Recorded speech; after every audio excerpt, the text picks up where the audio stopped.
आज है 11 सितंबर 2023 दिन सोमवार। Welcome back to clean news UP. चलिए देखते हैं उत्तर प्रदेश की 25 फटाफट बड़ी खबरों को। इससे पहले आप न्यूज को कहां से देख रहे हैं हमें कमेंट में बताना बिल्कुल ना भूलें। साथ ही हमारे फेसबुक पेज को भी फॉलो करें। फेसबुक पेज का लिंक डिस्क्रिप्शन में दिया गया है।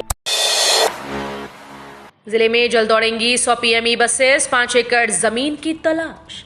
प्रधानमंत्री ई बस योजना के तहत 100 ई बसेस जल्द ही सिटी ट्रांसपोर्ट के बेड़े में शामिल होंगी। रोडवेज अधिकारियों के अनुसार शहर में 5 एकड़ जमीन की तलाश की जा रही है। इस संबंध में लखनऊ स्थित राज्य परिवहन निगम के मुख्यालय से पत्र भी जारी हुआ। मुख्यालय से अधिकारियों की एक टीम जल्द वाराणसी आएगी। अभी जिले में 50 ई बसेस चल रही हैं। साथ ही 130 ई बसेस राज्य सरकार की ओर से और आनी प्रस्तावित हैं। इसके बाद ये संख्या 280 हो जाएगी। इससे शहर के हर रूट पर यात्रियों को ई बसेस मिलना संभव होगा। देवी अहिल्या पुण्य समारोह में शिरकत करेंगे योगी आदित्यनाथ। उत्तर प्रदेश के मुख्यमंत्री योगी आदित्यनाथ 13 सितंबर को इंदौर आएंगे। वे यहां देवी अहिल्याबाई की 228वीं पुण्यतिथि पर आयोजित गुणीजन सम्मान और पुरस्कार वितरण कार्यक्रम के मुख्य अतिथि होंगे। उनके आने को लेकर तैयारियां शुरू हो गई हैं। उक्त कार्यक्रम रविंद्र नाट्य गृह में दोपहर 3 बजे से शुरू होगा। कार्यक्रम की अध्यक्षता पूर्व लोकसभा स्पीकर सुमित्रा महाजन करेंगी। कार्यक्रम के बाद एक भव्य पालकी यात्रा भी निकाली जाएगी। योगी सरकार ने किया बड़ा ऐलान, इन गरीब परिवारों में बांटे जाएंगे 30 से 35 हजार रुपए। यूपी सरकार गरीब परिवारों के लिए राष्ट्रीय पारिवारिक कार्यक्रम चलाती है। इसके तहत परिवार के मकाऊ सदस्य की अकाल मौत पर 30 हजार रुपए की आर्थिक सहायता दी जाती है। परिवार की प्राथमिक आवश्यकताओं को पूरा करना इस योजना का लक्ष्य है। खास बात यह है कि इससे शहरी और ग्रामीण दोनों जगह के लोग लाभ ले सकते हैं। इसके बावजूद इस योजना में कुछ आवश्यक शर्त हैं। आवेदक उत्तर प्रदेश का निवासी होना चाहिए। आवेदक का परिवार गरीबी रेखा पर हो। जिस कमाऊ सदस्य की मृत्यु हो गई है, उम्र 18 से 69 वर्ष होनी चाहिए। पुरानी पेंशन बहाली और तदर्थ शिक्षकों के नियमितीकरण के लिए दिसंबर में आंदोलन। उत्तर प्रदेश माध्यमिक शिक्षक संघ की प्रदेश स्तरीय बैठक जय नारायण पीजी कॉलेज में हुई। बैठक की अध्यक्षता प्रांतीय अध्यक्ष जेत नारायण सिंह व संचालन महामंत्री रामबाबू शास्त्री ने किया। बैठक में पुरानी पेंशन योजना को बहाल करने, तदर्थ शिक्षकों को विनियमित करने और शिक्षा सेवा आयोग की विसंगति को दूर कराने व वित्तविहीन शिक्षकों को मानदेय दिलाने को लेकर सरकार के विरुद्ध लड़ाई का ऐलान किया गया। फर्जी मदरसों के खिलाफ एसआईटी की रिपोर्ट रद्द करने से हाई कोर्ट का इनकार। आजमगढ़ के फर्जी मदरसा संचालकों की मुसीबत बढ़ने वाली है। इलाहाबाद हाई कोर्ट ने इनके खिलाफ शासन को सौंपी गई एसआईटी की रिपोर्ट को रद्द करने से इनकार कर दिया। कोर्ट ने रिपोर्ट के क्रियान्वयन पर लगाई रोक को भी हटाने का आदेश दिया। यह आदेश न्यायमूर्ति शैलेंद्र क्षितिज ने आजमगढ़ के मदरसा अंजुमन सिद्दीकिया, जामिया नुरुल उलूम और एक अन्य की प्रबंध समिति की ओर से एसआईटी रिपोर्ट को चुनौती देने वाली याचिका को खारिज करते हुए दिया। रामलला की प्राण प्रतिष्ठा से पहले पूरे हो जाएंगे सारे काम। अयोध्या के राम मंदिर निर्माण समिति की 2 दिवसीय बैठक में मंदिर ट्रस्ट के सदस्य डॉक्टर अनिल मिश्र ने बताया कि दिसंबर तक मंदिर का भूतल रामलला की प्राण प्रतिष्ठा के लिए तैयार हो जाएगा। फिनिशिंग कार्य को छोड़कर यात्री सुविधा केंद्र, लॉकर, शौचालय, सुरक्षा व्यवस्था के उपकरण, पावर स्टेशन आदि के निर्माण के काम लगभग पूरे हो गए हैं। यूपीए के चुनाव रद्द होने से पदाधिकारियों में आक्रोश। यूपी एथलेटिक्स एसोसिएशन के चुनाव रद्द हो गए, जिसकी वजह से पदाधिकारियों में आक्रोश है। यूपी ओलंपिक एसोसिएशन के सचिव आनंदेश्वर पांडे की शिकायत पर खेल निदेशालय ने चुनाव को रद्द कर दिया। आनंदेश्वर पांडे ने एक लिखित शिकायत की थी, जिसमें उन्होंने चुनाव उचित तरीके से न कराने का आरोप लगाया है।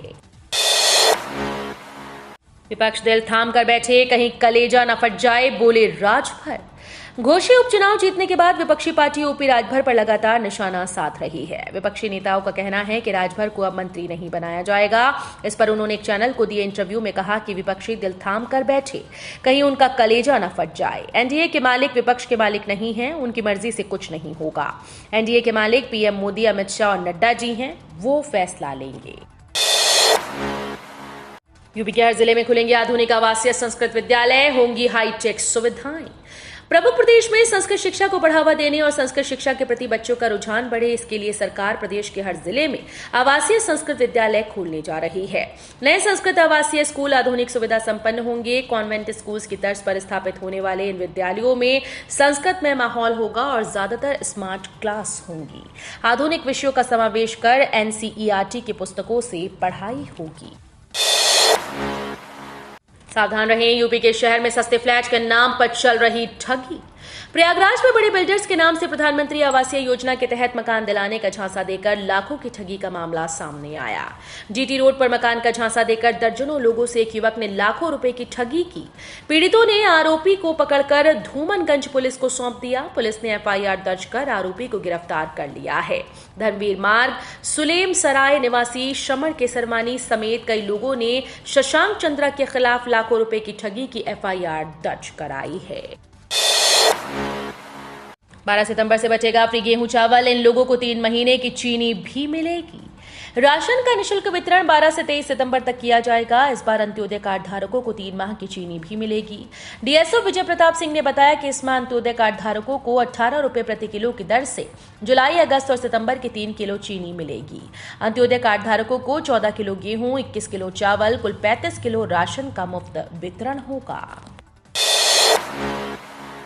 यूपी के लोगों को इस योजना से जोड़ेगी योगी सरकार। यूपी सरकार शहरी गौशाला में गौवंश को पालने के लिए गौग्रास सेवा योजना शुरू करने जा रही है। इससे गौ प्रेमियों को जोड़ते हुए मासिक व वार्षिक सदस्य बनाया जाएगा। मासिक सदस्यता शुल्क 600 और सालाना 7200 रुपए होगा। प्रमुख सचिव नगर विकास अमृत अभिजात ने इस संबंध में शासनादेश जारी कर दिया।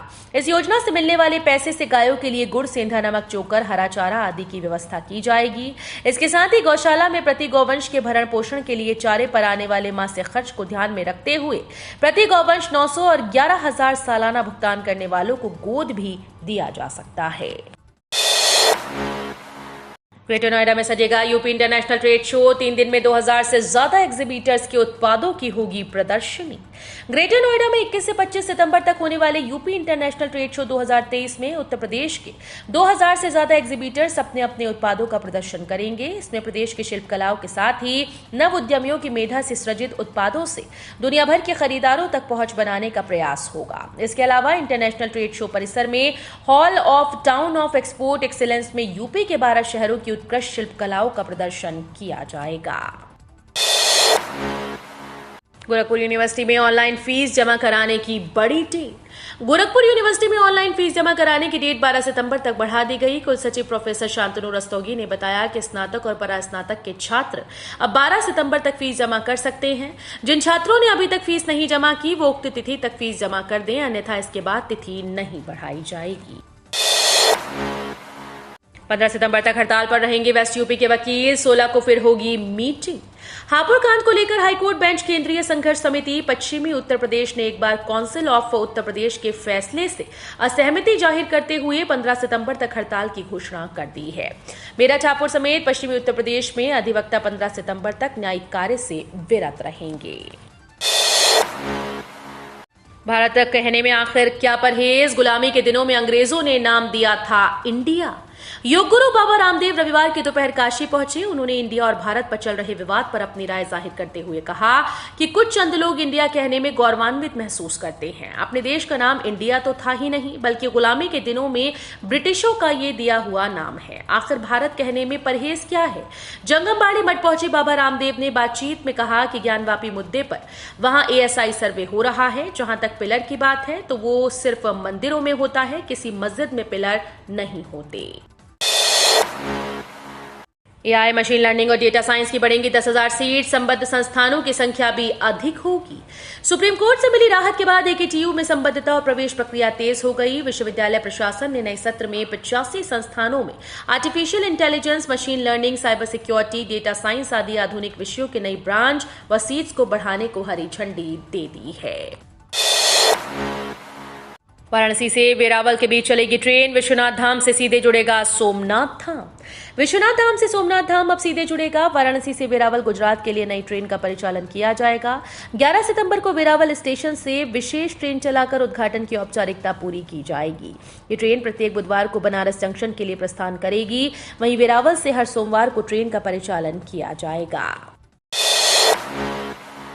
आज काशी आएंगे मॉरिशस के पीएम। बाबा विश्वनाथ का करेंगे दर्शन।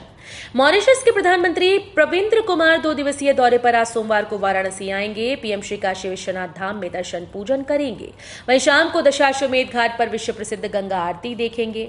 मॉरिशस के प्रधानमंत्री दिल्ली में G20 सम्मेलन में भाग लेने के बाद वाराणसी आएंगे। आज सोमवार की सुबह 10 बजे बाबतपुरी एयरपोर्ट पहुंचेंगे। वहां से नदेसर स्थित होटल जाएंगे। वहीं शाम को श्री विश्वनाथ धाम में दर्शन पूजन करेंगे। उप मुख्यमंत्री केशव बोले, हम अति आत्मविश्वास के कारण घोसी उपचुनाव हारे। घोसी का उपचुनाव हम हारे हैं, इससे इनकार नहीं किया जा सकता। हार जीत की समीक्षा पार्टी करेगी। निश्चित तौर पर लोकसभा चुनाव में हम कमल खिलाएंगे।